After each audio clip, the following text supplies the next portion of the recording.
Hey men's room, how's it going? This is technically week 33, but I actually already did week 33's topic last week, which is transgender pride. So I'm just gonna switch it up and do what I was supposed to be doing last week this week.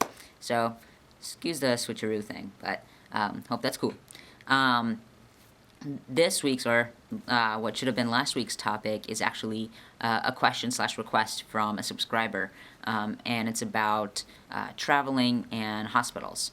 Basically, the fear of being in those situations and getting discovered, and how we've navigated them, and that sort of thing.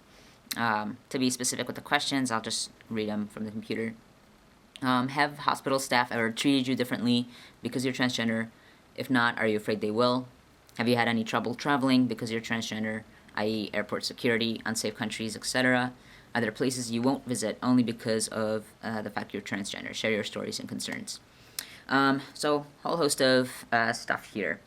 In terms of hospital staff, up until the center, the health center that I go to now here in Burlington, everywhere else that I've been to for medical reasons, I've presented female.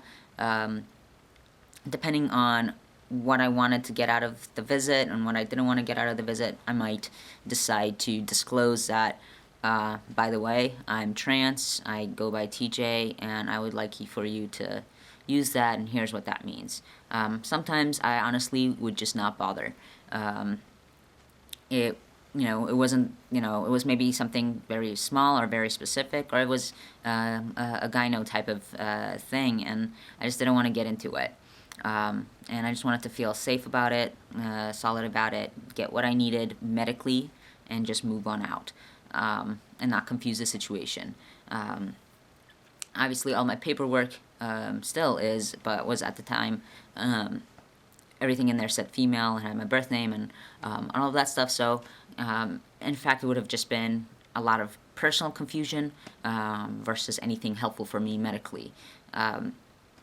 Having said that, like I said, there have been situations where I have made those requests, and that's depended on, if it looked like I was going to be there for a while and there was a lot of conversation between me and the doctor or the nurse, and I was just kind of feeling awkward about it as it went on.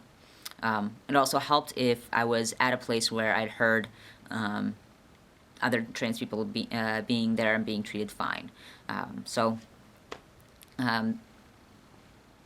I think the health center at Michigan State, depending on the doctor you got, you would be able to disclose at the time when I was there. I know that since then, there's been a lot of training done for the staff there, and things have improved vastly from my time. So I think it's a lot safer today for students at Michigan State to disclose that information to the Olin Health Center than it was for me at that point. So I haven't actually, I can't really answer the question as is, and if hospital staff have ever treated me differently. After disclosure, it's just been a matter of, okay, sure, whatever, and moving on. I don't think it's always been because they understood what was going on, but just they wouldn't think it was relevant, so they would move on from it. In terms of, have you had any trouble traveling because you're trans? Or actually before that, it's, if I haven't been treated differently at hospitals, am I afraid that people will? Yeah, definitely. It's a concern of mine at this point. I'm not concerned with the health center that I go to in Burlington. That's where I also get my T prescriptions and everything, so they fully know who I am and what my primary reason was for starting to go there. And I'm treated fine. I'm treated really, really well there. It's a community health center. And it also feels good to be able to go to a community health center and feel like the money I put in there, or that my insurance puts in there, goes to a good cause, because it helps supplement health costs for people who can't afford it. No, I'm not afraid of being treated differently there. Other places, sure, especially when my life is on the line. Have you had any trouble traveling because you're trans, airport security, unsafe countries, etc.? To be honest, no. I've always been afraid that something's going to happen at an airport, and nothing ever has. I think it's been twofold. One, like when I traveled back home to Cyprus, I would be traveling with my passport. They would see the picture, it matches me, moving on. There was a point in time where my old passport picture was me with really long hair. So traveling with that kind of gave like second looks, just the kind of, but they would just, shake their heads and give it back to me and move on. So it would be more of a disapproval that I cut my hair, than anything else. I hadn't started transitioning at that point. I got a new passport picture. It's a lot more of me when I appeared masculine, not as masculine as now, but definitely masculine, short hair and all of that. So it matches more. I don't get looked at quite as much. Same thing with my state IDs. I have a state ID for Michigan and one for Vermont, and both look like me. And for the most part, people don't check the gender marker if they don't have to. They just look at the picture, and if they're a bouncer or a bartender, they'll look at your birth date. They don't really care about the gender piece. They're making the assumption based on the picture, and that's that. So I haven't had any issues in that way. The one time I've been a little bit afraid, actually wasn't an airport travel. It was traveling by car with some of my colleagues about a month ago now, to go to a conference in Rhode Island. So no border crossing of any sort, just a bunch of us student affairs people in a couple of cars driving from Vermont to Rhode Island.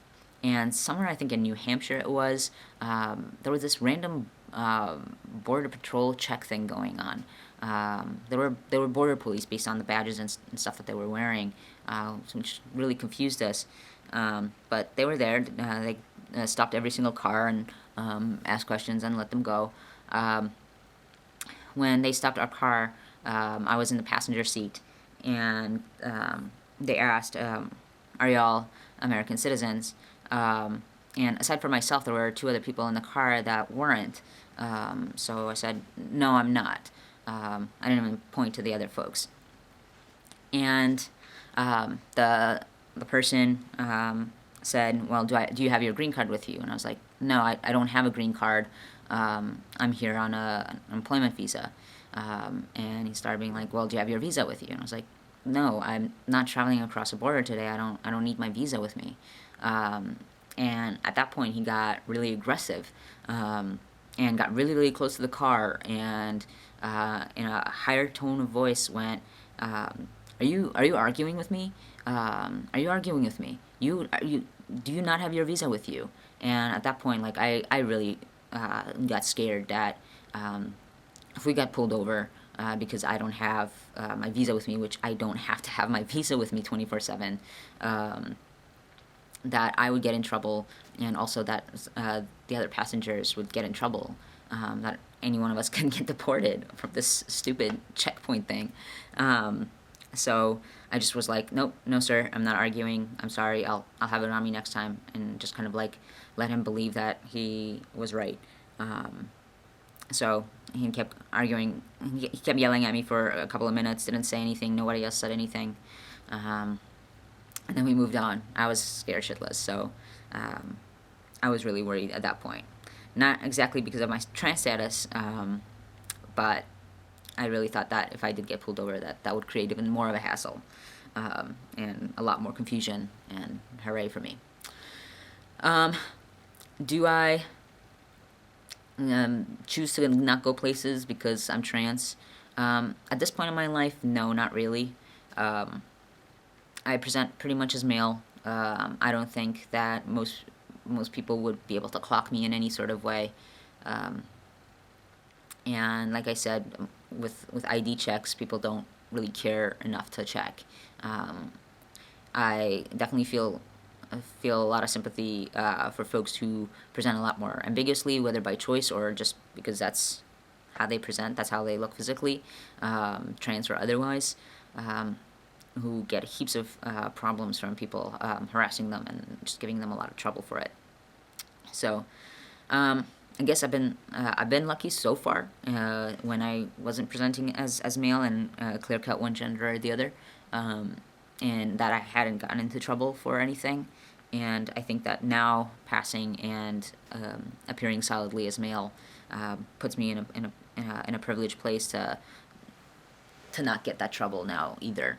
I think there's always extremes. There's always situations where somebody will look at the F on the ID and cause an issue about it, or I might get in trouble with my visa and all that stuff, like I've talked about before. But the likelihood of it, I think, at this point is pretty minimal.